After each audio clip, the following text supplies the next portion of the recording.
de femme à femme. Bonjour, je suis Hélène et je vous invite à découvrir en toute simplicité les instants de vie d'une femme qui pourrait vous toucher, vous inspirer ou tout simplement changer la vôtre. Une chose est certaine, ces témoignages ne vous laisseront pas indifférents. Bonjour à toutes et à tous, vous ai-je déjà dit que j'adorais le podcast de femme à femme? C'est moi qui l'ai créé, mais sincèrement, je l'aime parce qu'il me permet de rencontrer des femmes extraordinaires.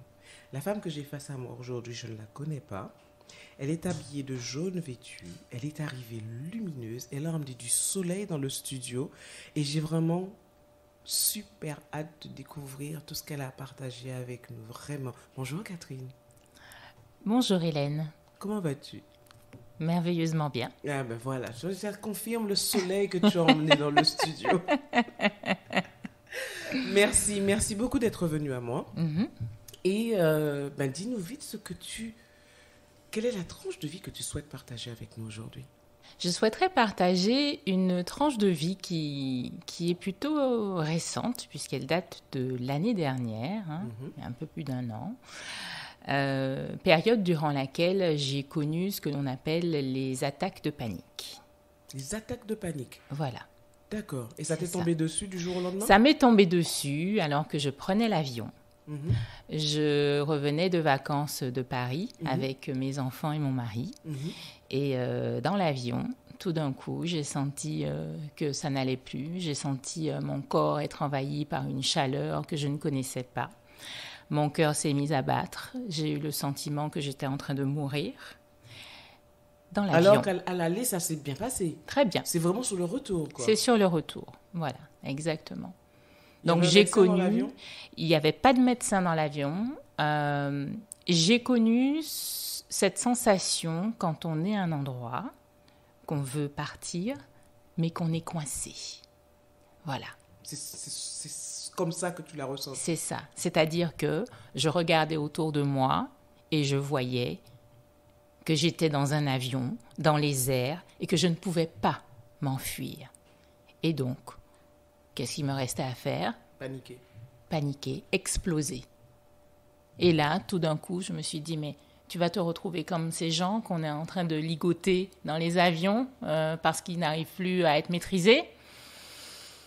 Et là... C'est monté petit à petit? Est-ce que tu as pu, au fur et à mesure, je ne sais pas, en parler à ton mari, lui dire, chérie, je ne comprends pas, je sens quelque chose arriver que je ne comprends pas?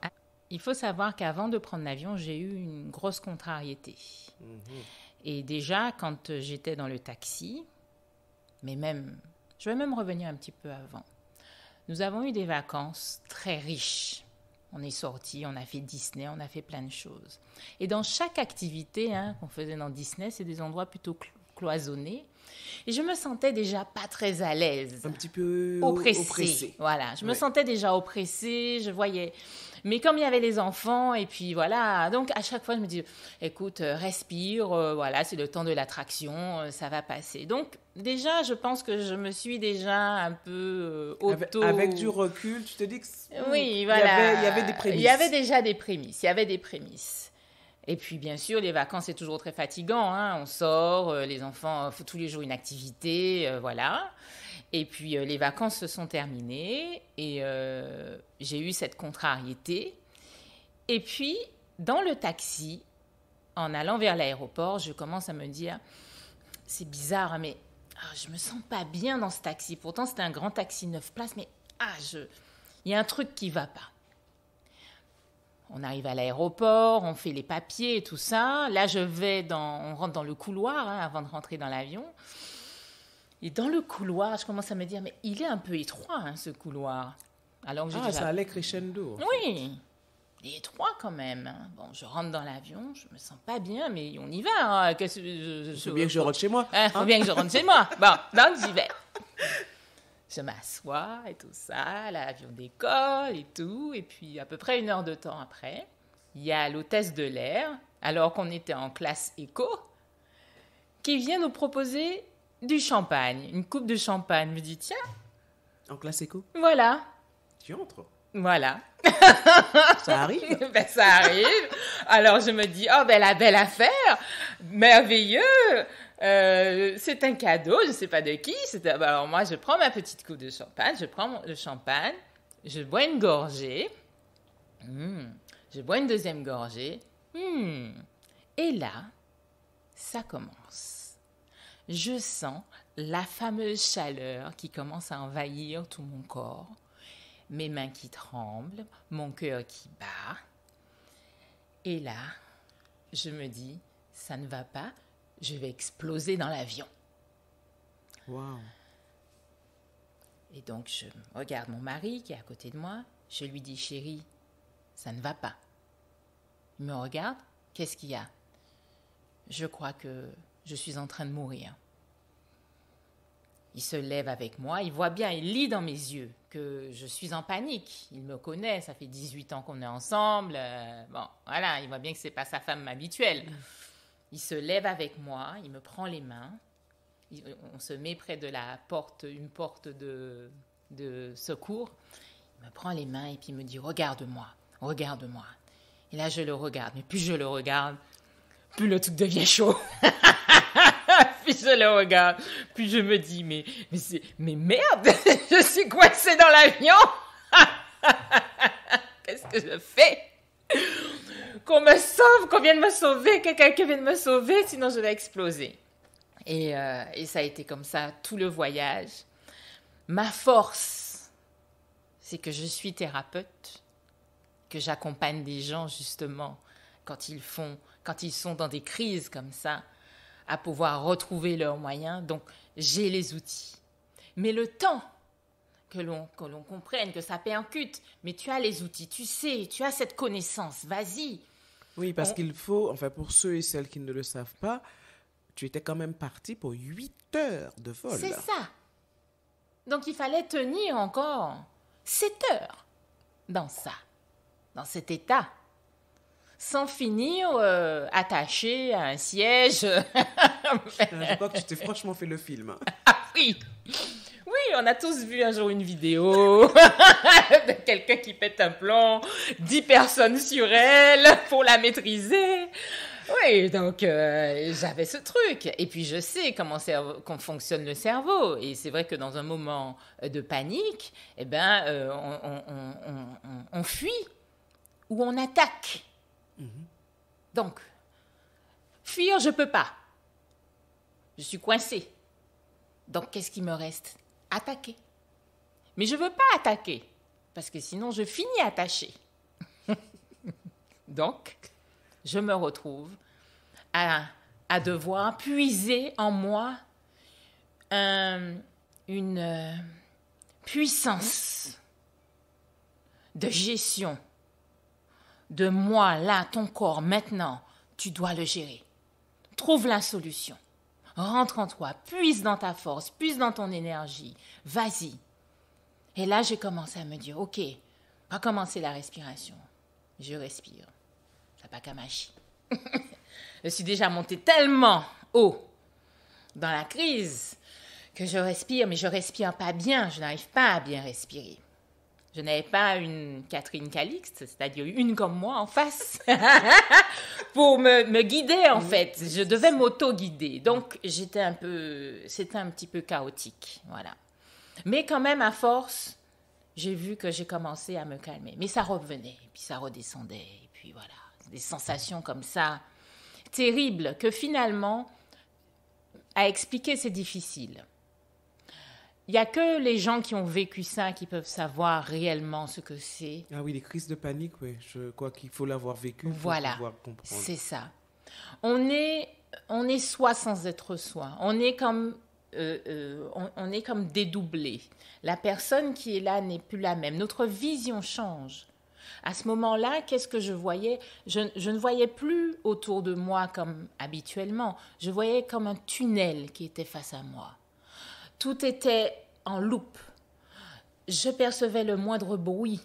Tout me faisait peur. J'étais effrayée. Voilà, c'était ça. J'étais comme un espèce un petit chaton qui est effrayé. Voilà, c'était ça ma réalité dans cet avion. Heureusement, j'ai eu mon mari qui est allé voir une hôtesse. Bon, elle n'a pas pu faire grand-chose. Il leur a dit, mais vous devez bien avoir un médicament, là, un calmant, un truc, puisque c'est la première chose. Ils n'ont pas le droit. Voilà, exactement. Ils n'ont pas le droit. Ils n'ont pas le droit. Elle m'a dit, madame, je suis désolée. Par contre, j'ai un antivomitif qui fait un peu office de calmant, si vous voulez. C'est ce qu'elle m'a dit. Bon, je crois que c'était pas une bonne idée. J'avoue que je vois pas trop le lien, mais bon. C'était pas une bonne idée. Oui, mais quand vous êtes dans cette situation-là, vous acceptez tout. Vous êtes prêt à tout tenter, oui, en fait. C'est ça. J'ai pris... Ça m'a mis encore plus mal. Je me suis dit, oh là là. Parce que ce qui se passe, c'est qu'on pourrait se dire, bon, ben à ce moment-là, ce que tu fais, tu te poses, tu t'endors, et puis tu vas te réveiller, et puis le voyage sera fini. Sauf que quand on est dans cet état-là, vous avez votre état qui est modifié. Donc, à chaque fois que vous commencez à vous endormir, vous êtes réveillé en sursaut. Pourquoi ? Parce que votre reptilien, qui est cette zone de l'instinct, notre reptilien, il est en veille. Pour lui, il y a un danger. Donc, il s'est mis en mode on, en mode danger, en mode il y a un lion quelque part, il y a un tigre quelque part, il y a un machin. Donc, tu dors pas là. Donc, ça accentuait encore le phénomène. Et donc, j'étais comme ça, entre l'envie de dormir, parce que j'étais très crevée de mes vacances. Ah ouais, mais tu as dû arriver à Pointe-à-Pitre, mais dans un état, mais tu devais être fracassée. Alors, ma chance, c'est que dans l'avion, il y a eu une hôtesse qui est venue, une hôtesse qui était dans un autre, je crois qu'elle était en première, elle est venue me parler. Elle m'a regardée dans les yeux et elle m'a dit, madame, je sais ce que vous vivez parce que je l'ai déjà eu, je l'ai déjà vécu. Et elle m'a dit, prenez un glaçon, mettez-le dans le creux de votre coude. Voilà. Elle a demandé à une autre hôtesse de m'amener des petites lingettes fraîches. Et elle m'a dit, et allongez-vous, vous allez voir, ça ira mieux. Le simple fait déjà d'être face à quelqu'un qui me dit, je sais ce que vous vivez, déjà, je me suis sentie comprise. Parce que mon mari, il était plein de bonnes intentions, mais il ne savait pas quoi faire. Il ne comprenait pas. Il ne comprenait pas. Normal. L'hôtesse qui était venue la première, elle ne savait pas non plus. Mais là, j'avais en face de moi quelqu'un qui me comprenait. Et donc, tout de suite, déjà, ça m'a permis de baisser d'un cran. Le glaçon, ça agit sur le nerf vague. Mais tout ça, ce sont des connaissances, en plus, que j'ai. Mais dans la panique, on oublie. Ça aide à un peu anesthésier le nerf vague. Donc, ça nous aide à nous apaiser. Et puis, quand je me suis allongée, les lingettes, tout ça, ça m'a fait énormément de bien. Donc, ça, c'était à peu près, on va dire, en milieu de voyage, en milieu de parcours. Et puis après, j'ai pu, du fait que j'étais émotionnellement beaucoup plus stable, voilà. L'autre Catherine a pu prendre le relais. Exactement, c'est ça. Elle a pu prendre le relais. Et donc là, j'ai commencé à pouvoir respirer, voilà. Vous savez, dans les avions, il y a les petits sachets là, qu'on donne. Voilà, j'ai commencé à faire ça parce que je sais que ça permet justement de calmer aussi, puisqu'on hyperventile, donc ça permet de calmer. Et donc là, voilà, l'autre Catherine, elle a pris le relais, et donc j'ai pu finir le voyage beaucoup plus calmement. D'accord. Mais ce n'était que le début. Voilà, je ne savais pas encore que ça ne se serait pas limité qu'à l'avion. Voilà. D'accord. Voilà. Donc en arrivant... Dans ton quotidien, tu as eu d'autres moments où tu vivais ce même type de crise de panique. C'est ça. C'est-à-dire que j'ai cru que du fait d'être enfermée dans l'avion, ça expliquait la raison pour laquelle j'avais fait ma crise. Et donc, quand je suis arrivée, je ne suis pas arrivée à Pointe-à-Pitre, je suis arrivée en Martinique. Je suis allée chez ma maman. Et donc, mon mari devait repartir en Guadeloupe. Et moi, je devais rester avec ma maman chez ma maman et mes enfants pour passer des moments avec elle. Voilà. 3 jours après, donc le jour du départ de mon mari, le soir même, la crise a recommencé. En étant chez ta mère? J'étais chez ma mère. Il n'y avait aucune raison qui pouvait expliquer. Tout était... Voilà. J'ai pas eu de contrariété. Voilà, c'est un environnement même sécurisant. Voilà, et tout ça. Et ça a commencé la nuit. Et à ce moment-là, il m'est... comment dirais-je? Je crois que j'étais encore plus au fond du trou que dans l'avion. Voilà. Oui, parce que le niveau d'incompréhension était quand même beaucoup plus important, puisque comme tu l'as dit toi-même, tu étais dans un lieu sécurisant. C'est ça, exactement. Il n'y avait pas d'explication. Autant dans l'avion, je savais, j'avais eu cette contrariété, les vacances avaient été fatigantes et tout ça, il y avait une raison. Là, il n'y en avait pas. Aucune. Je me lève, je sens que je ne suis pas bien dans mon lit. Je me lève, les enfants dorment. Je vais toquer à la porte de ma mère. Maman, ça ne va pas. Quoi? Il devait être peut-être minuit. Elle était déjà endormie. Quoi? Qu'est-ce qui se passe? Voilà. Et je lui dis, écoute, je suis en train de faire encore une crise de panique. Ça ne va pas du tout. Donc là, elle me dit, ben écoute, on va prier. Comme toute bonne maman croyante. Elle a pris sa Bible et puis elle a lu des versets pour moi. Voilà. Mais ça descendait, ça remontait, ça descendait. Et on a passé une nuit blanche toutes les deux. Le lendemain matin, en Martinique, il y a SOS médecins, donc on les appelle, ils viennent à domicile. Le monsieur, il est venu. Il me dit, Madame, vous avez eu des vacances trop fatigantes. Ne refaites plus jamais ça. Tenez, voilà ma prescription. Et là, il me donne antidépresseur. Et en plus, antidépresseur, je suis infirmière, hein, donc dose de cheval. Je regarde ça, je dis pardon. C'est pas pour moi, ça. C'est pas pour moi, mais sur le coup, tu es tellement au fond que tu te dis, je crois que je ne veux pas prendre, mais je crois que je vais prendre parce que je n'ai pas d'autre solution. Je suis là, je ne peux pas m'occuper de mes enfants. C'est ma petite sœur qui s'occupait de mes enfants. À chaque fois qu'ils venaient me voir, je les repoussais en fait, parce que je ne pouvais pas les accueillir. La seule personne avec qui j'essayais de fonctionner, c'était avec ma personne. Là, je pense que j'ai commencé à basculer, parce que je me suis dit, est-ce que tu n'es pas en train de devenir folle? Est-ce que la personne que tu as toujours été, qui pensait qu'elle avait, c'est bon, elle a tout réglé, elle a fait son parcours, elle a fait son cheminement, parce que j'ai fait un parcours de travail par rapport à mon passé, ce que j'ai eu dans la vie, j'ai fait beaucoup de choses dans le développement personnel pour être la femme que je suis. Je me suis dit, mais en fait, tu as fait tout ça et tu en es là? Qu'est-ce qui n'est pas réglé? Qu'est-ce qui n'était pas réglé? Voilà.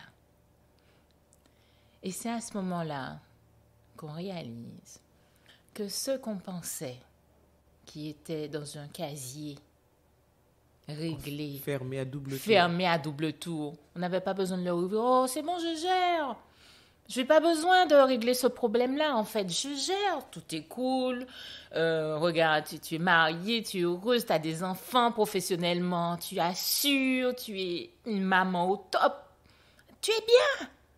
Qu'est-ce que tu vas chercher? Tout va bien. Sauf que le casier, là, la poubelle pourrie que tu as laissée, elle est toujours là. Il faut la nettoyer maintenant. Il faut la jeter, la poubelle. Il faut nettoyer le casier parce que ça pue. J'ai ouvert le casier. Et c'est en fait en te posant et en réfléchissant justement à ta vie, en faisant cet état des lieux, que tu t'es dit, il faut que j'aille chercher quelle est la chose qui coince. Et tu l'as trouvé facilement? Très facilement. Je l'ai trouvé très facilement parce que je savais que je l'avais enfoui. Mais comme ça représentait tellement de honte pour moi, et puis aussi mêlé à de la culpabilité, et puis aussi mêlé à ce sentiment de saleté, cette saleté qu'on ne veut pas voir. Donc, je me suis dit, mais pourquoi remuer ça? Ça date. Ça date. Pourquoi faire de la peine aux gens en parlant? Tu peux vivre en gardant ton secret. Voilà. C'est ça que je me disais. Je peux vivre en gardant mon secret. Donc, mon mari était au courant. Je crois que c'était le seul. Oui. Et c'est tout. Voilà. Combien de temps ça t'a pris pour nettoyer la poubelle? En fait, Parce que ça m'a l'air de quelque chose qui remontait à très, très, très, très, C'est très, ça. très, très longtemps. ouais.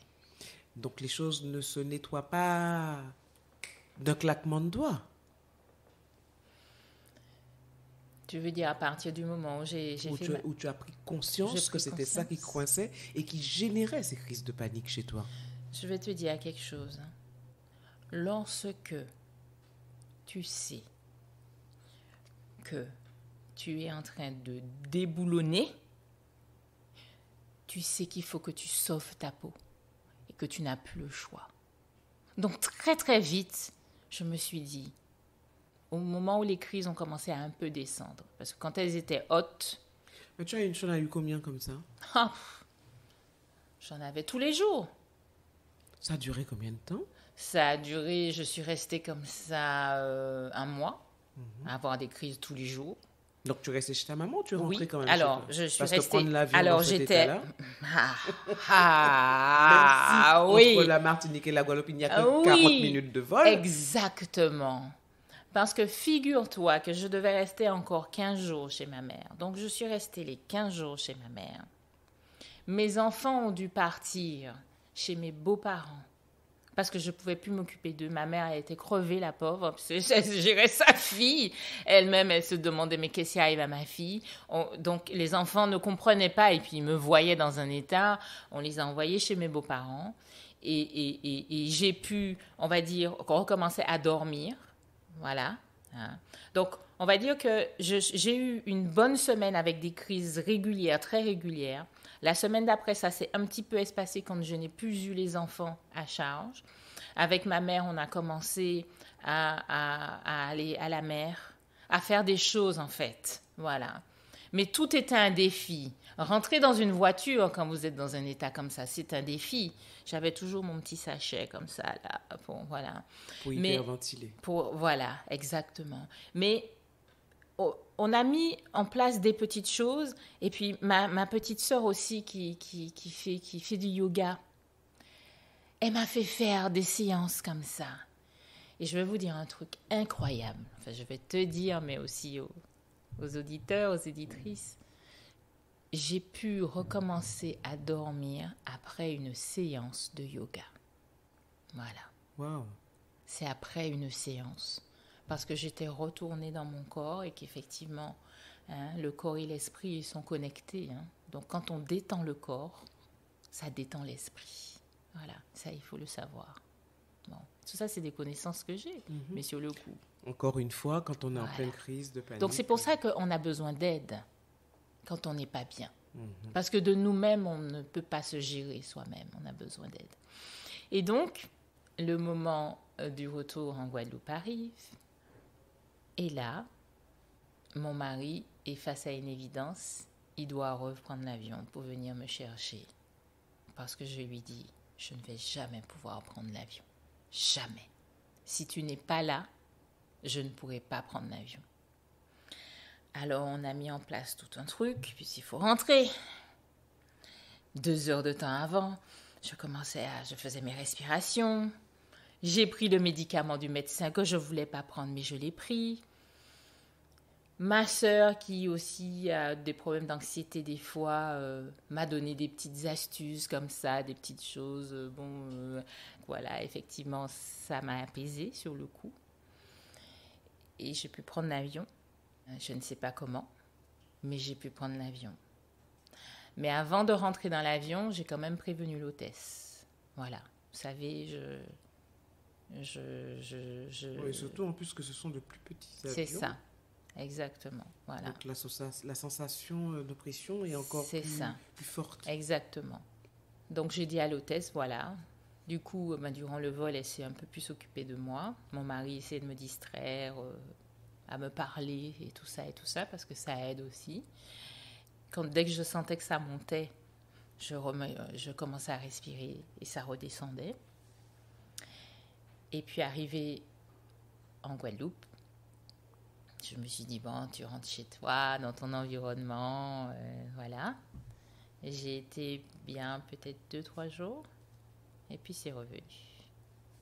le moment où, pour moi, il a semblé important de nettoyer ma poubelle, c'est là, quand je suis revenue en Guadeloupe, que j'ai vu que les crises, elles revenaient.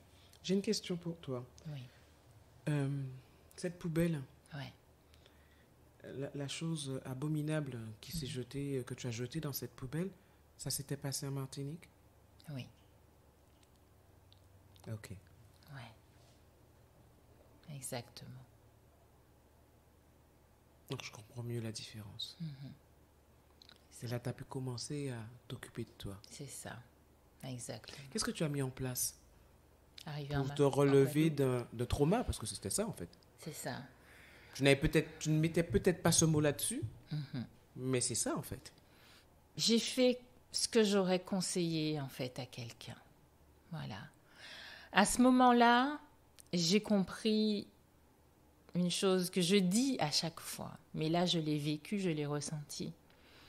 Ton corps est ton meilleur ami. Donc, si mon corps est mon meilleur ami, c'est qu'il a quelque chose à me dire. Il a un message à me faire passer. Donc, à partir de ce moment-là, j'ai commencé à écouter totalement, pleinement, férocement tout ce que mon corps avait à me dire. J'étais en intériorité. Je ressens quoi? Ça me fait quoi? Qu'est-ce que tu te dis? Je décortiquais comme ça tout mon processus. Et dans cette écoute de mon corps, il y a ça qui me criait. Dis-le. Ne cache plus.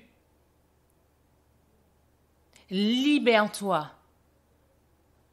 Jette ta poubelle qui pue.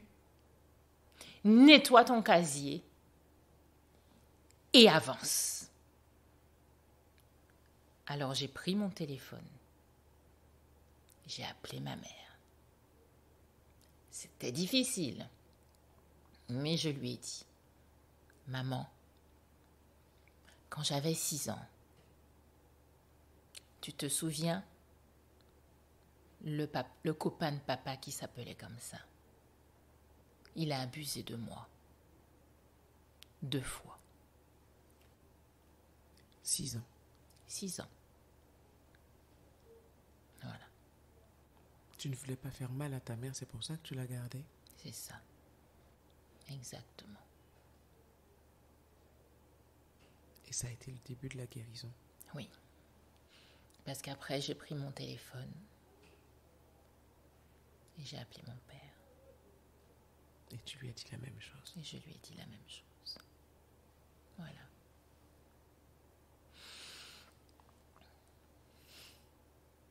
Et vous savez, des fois, on se demande, mais pourquoi tu as gardé? Pourquoi tu n'as pas dit? On se pose cette question. À 6 ans, pourquoi on ressent cette honte? Je veux dire, mais je ne peux pas dire qu'on a touché à mon corps. J'ai gardé ça. Toutes ces années. J'ai enfoui ça bien au fond. Je me suis dit, personne n'a besoin de savoir ça. Selon toi, Catherine, pourquoi ton corps a choisi ce moment-là pour dire stop? Est-ce que c'est cette contrariété que tu as eue pendant tes vacances qui a fait écho à ce qui s'était passé quand tu avais 6 ans? Mon corps m'a dit, arrête. Arrête avec ça. Arrête avec ton fonctionnement depuis tant d'années. Tu essayes de ménager les gens. Tu essayes de tout prendre sur tes épaules. Tu essayes de faire en sorte que tout le monde soit bien. Quand est-ce que tu t'occupes de toi? Ouais. À quel moment tu vas t'occuper de toi? C'est ça. Et comme tu es une thérapeute, Et que je m'occupe des gens. non, tu t'es occupée de toi.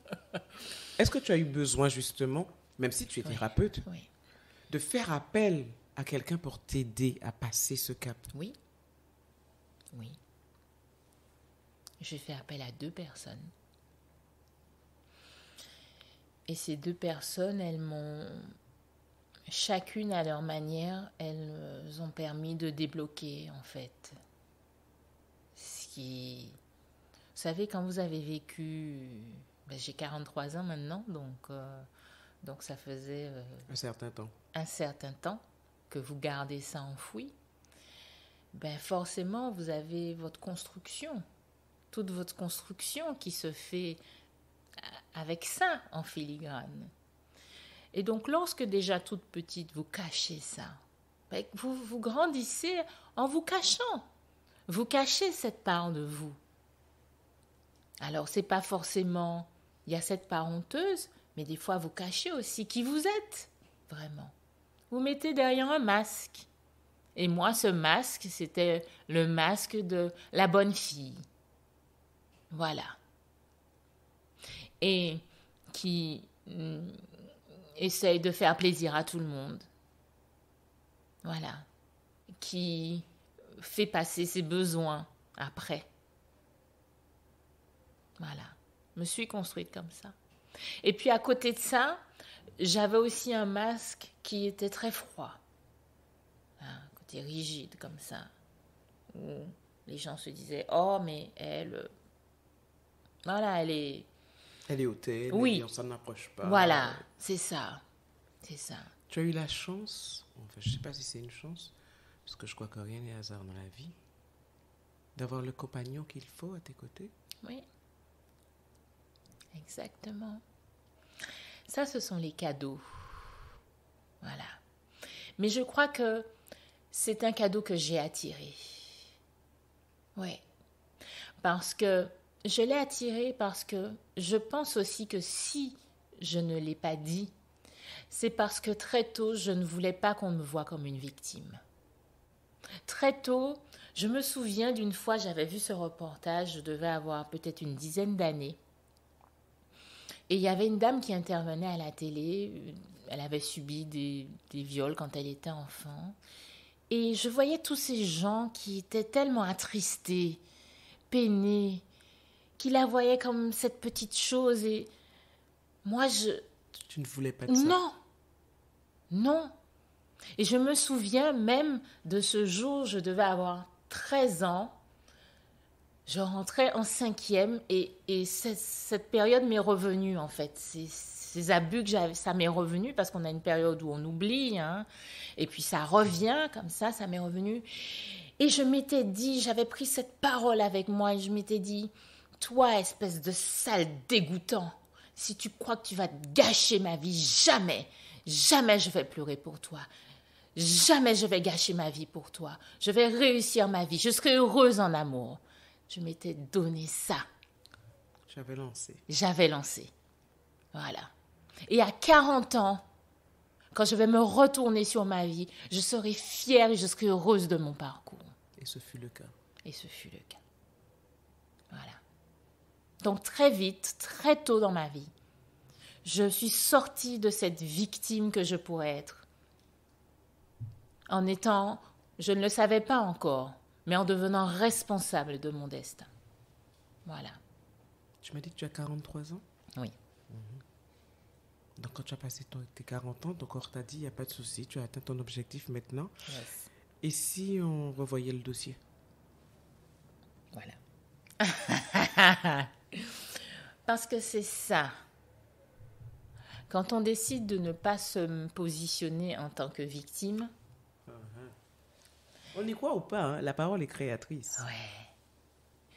Des fois, on a le sentiment que ça, là, on l'a mis dans le placard. Next. On n'a pas besoin de gérer. Je suis forte, je suis assez forte, c'est bon, j'ai guéri, c'est bon, j'ai pas besoin de revenir. On n'a pas besoin de revenir sur le truc, machin, non. Sous le tapis. On met un peu de poussière sous le tapis. Sauf qu'à un moment, le tapis devient une montagne. Et ça, c'est ce que j'ai fait toute ma vie. À chaque fois, émotion, sous le tapis. Là, tu ressens de la colère, sous le tapis. Ah, machin, un tel t'a dit un truc et tout ça, tu n'as pas réussi à t'affirmer, tu retires ton truc comme ça, sous le tapis. Et Catherine aujourd'hui? Catherine...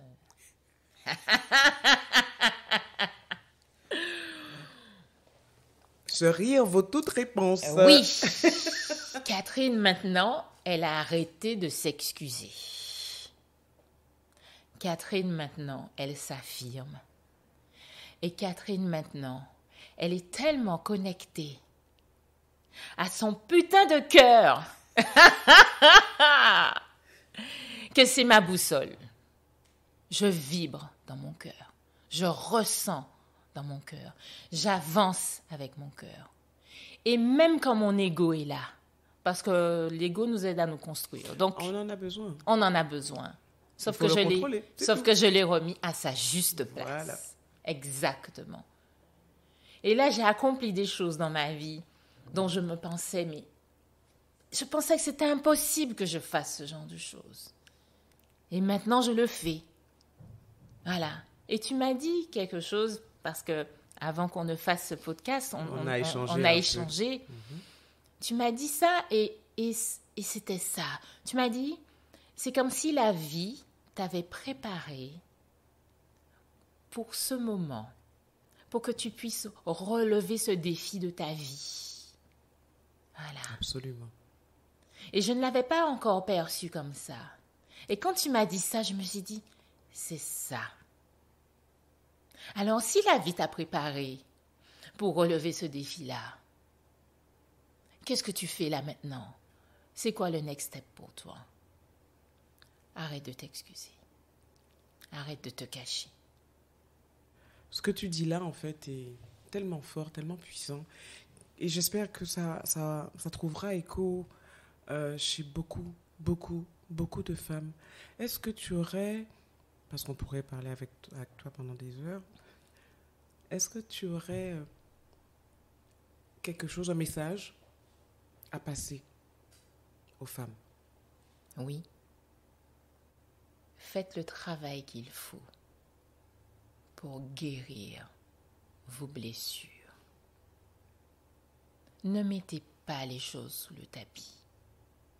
Non, parce que tôt ou tard, ça va venir. Fort, très fort. C'est votre responsabilité de prendre en charge votre guérison. Tout ce que vous avez vécu, tout le parcours de vie que vous avez eu, tous les traumatismes, parce que nous, les femmes, nous subissons énormément d'abus. Pas forcément des abus sexuels, mais ça peut être des abus parce que on veut nous opprimer, nous oppresser, nous empêcher de parler, nous empêcher d'être, nous empêcher d'exprimer ce que nous sommes. Depuis toute petite, on nous dit une fille, ça se tient comme ci, une fille, ça fait ça, une fille, ça dit pas ça, une fille, ça parle comme ça. Donc on a plein d'injonctions depuis toute petite. Et tout ça, ça nous a généré des blessures. Guéris tes blessures. À l'heure actuelle, il existe énormément de moyens pour guérir des blessures.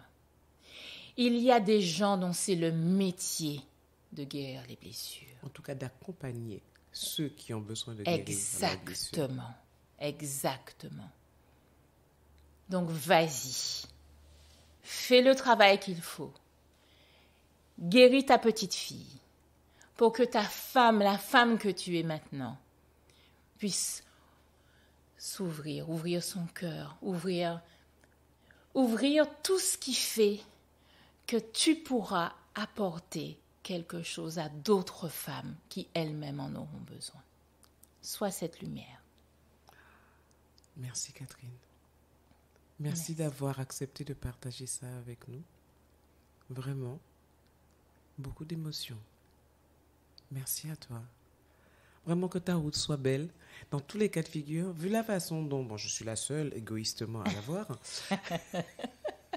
la façon dont elle shine, comme on dirait aujourd'hui, la façon dont elle illumine la pièce, je n'ai pas de doute là-dessus. Merci. Prends soin de toi. Merci. À bientôt. Oui. Merci d'avoir partagé ce moment avec nous. Ce podcast est disponible sur toutes les plateformes. Donc n'hésitez pas à liker, à laisser des commentaires pour aider à son développement et puis pourquoi pas être mon invité un de ces jours. En attendant, prenez soin de vous.